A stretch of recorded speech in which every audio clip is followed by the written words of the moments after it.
Kalau soal kemenangan kekalahan saya kira itu soal waktu saja dan kita akan segera selesai kalau dalam soal itu. Saya kira masyarakat jangan percaya pada hoax, karena yang saya dengar di KPU itu setiap akan diperbaiki ada serangan yang bertubi-tubi untuk merusak lagi. Nah, masyarakat harus sadar itu, dan pemain medsos jangan terlalu agresif merusak situasi yang sebenarnya tidak ada apa-apa di dalam seluruh proses itu. Tembakan berikutnya itu pasti MK yang akan dituduh macam-macam gitu. Sejak dulu begitu ritualnya di dalam politik pemilu ini. Sehingga kita tenang-tenang aja lah, semua ini akan berlalu dengan baik. Ya, masyarakat perlu ikut mengawasi, dan sekarang juga sudah mengawasi saya kira, sehingga KPU misalnya menurut saya ya, dalam pengamatan sampai terakhir ini KPU sudah cukup berjalan di atas track ya yang benar. Misalnya isu-isu bahwa terjadi kecurangan di dalam entry data atau input data ke situ, itu kan langsung dengan mudah dikontrol. Istilahnya bukan uji materi, melainkan sengketa hasil pemilu ya. Gini, di MK itu juga kan sidangnya terbuka, semua bisa adu data di situ. Dan setiap persidangan di MK itu selalu ada transkripnya yang bisa dibuka, bisa dibagi dan diikuti oleh seluruh rakyat Indonesia. Karena MK itu mempunyai telekonferensi yang banyak sekali di berbagai tempat di Indonesia. Dilihat saja dari situ, kalau ada kecurangan pasti akan ketahuan. Pastilah ini berikutnya sampai tanggal 22 kita akan selesai dengan penghitungan dan masalah tidak akan ribut lagi. Kemarin itu sudah agak panas gitu. Dan mungkin pembelahannya sekarang kalau melihat sebaran kemenangan itu memang ya mengingatkan kita untuk menjadi lebih sadar, segera rekonsiliasi, dan mungkin sulit dibalik kemenangan itu dengan cara apapun. Diidentifikasi tempat-tempat kemenangan Pak Prabowo itu adalah diidentifikasi yang dulunya dianggap sebagai provinsi garis keras ya dalam hal agama, misalnya Jawa Barat, Sumatera Barat, Aceh dan sebagainya, Sulawesi Selatan juga. Nah, saya kira rekonsiliasinya menjadi lebih penting untuk menyadarkan kita bahwa bangsa ini bersatu karena kesadaran akan keberagaman. Dan bangsa ini hanya akan maju kalau bersatu, karena buktinya kemajuan dari tahap ke tahap kita raih karena kebersatuan kita itu. Kalau soal kemenangan kekalahan saya kira itu soal waktu saja, dan kita akan segera selesai kalau dalam soal itu. Saya kira pada dasarnya sudah berjalan cukup baik ya. Bahwa ada kekurangan sana sini, saya kira itu hal yang seharusnya kita bisa terima ya. Dan yang terpenting adalah dipastikan kalau itu memang pelanggaran yang terjadi atau kekeliruan yang terjadi itu harus segera dikoreksi. Jadi menunjukkan betul bahwa penyelenggara kita ini adalah penyelenggara yang memang kredibel begitu, dan tidak mengambil posisi apapun kecuali menjalankan tugasnya. Mengamati itu ya, netral ya, saya kira ya, persoalan profesionalitas mungkin ada sedikit yang ditunjukkan dengan kekeliruan, adanya logistik yang tidak cukup di TPS-TPS tertentu misalnya, ada persoalan di sana. Nah, ini menjadi penting untuk ditunjukkan atau kita semua memahaminya, sehingga kita tidak terperangkap dengan pemikiran bahwa semuanya ini adalah terencana, rekayasa untuk kecurangan, menguntungkan calon tertentu. Kalau mungkin itu tentu ada saja, ya.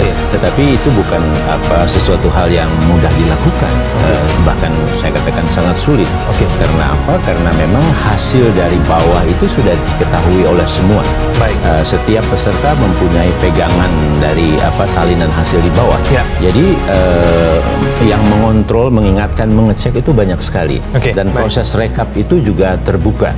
Nah, jadi dari situlah menurut saya sangat sulit kalau ada upaya kecurangan mau dilakukan. Betul. Ya, masyarakat perlu ikut mengawasi, dan sekarang juga sudah mengawasi saya kira, sehingga KPU misalnya menurut saya ya dalam pengamatan sampai terakhir ini KPU sudah cukup berjalan di atas track ya yang benar.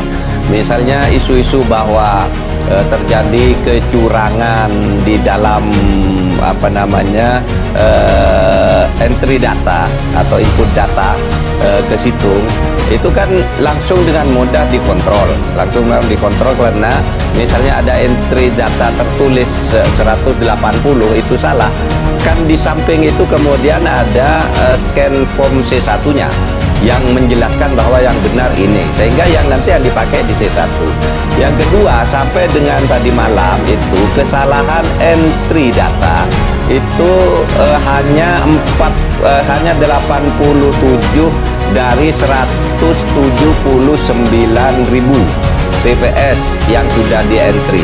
Itu artinya kan 1/2000. Tetapi kalau dihitung yang sekarang yang sudah diperbaiki, sudah tinggal 40 yang akan disesuaikan lagi, itu kira-kira kan 1/4000 kesalahannya. Dari 4000 TPS misalnya hanya satu yang keliru.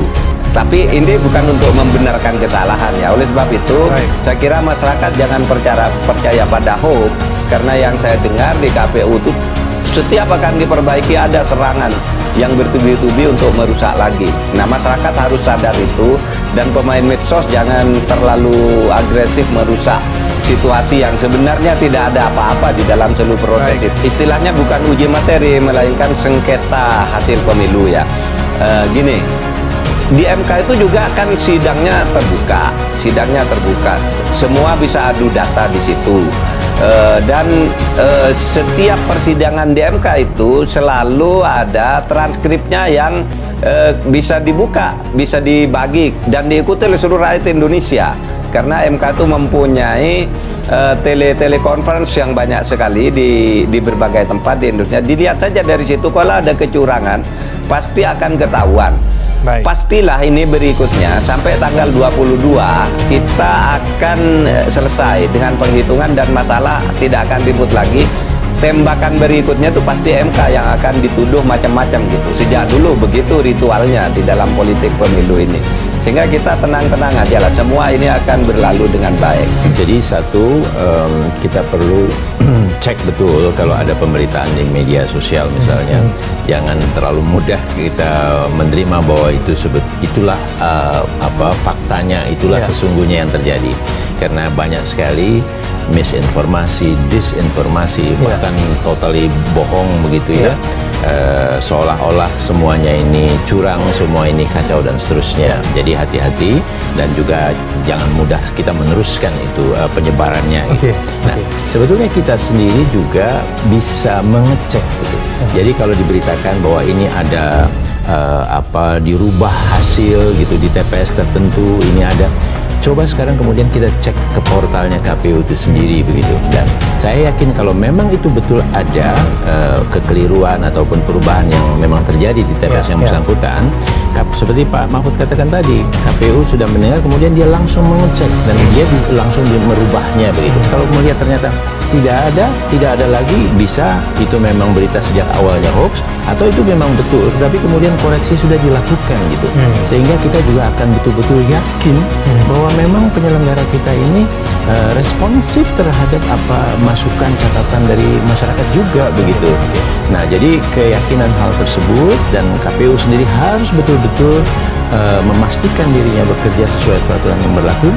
Kondisi itulah yang sebetulnya bisa meyakinkan kita semua itu bahwa apa yang kita selenggarakan ini sesuatu yang tidak hanya penting, tetapi memang sesuai dengan aturan yang berlaku begitu. Tapi yang terpenting buat kita sebetulnya para elitnya inilah. Jadi jangan juga meneruskan, karena kontrol pemahaman dari para masyarakat itu juga sangat penting gitu. Kalau para pemimpinnya terus saja mau melanjutkan begitu, itu yang bisa merepotkan. Tapi saya sangat setuju dengan Prof. Mahfud bahwa ini akan selesai.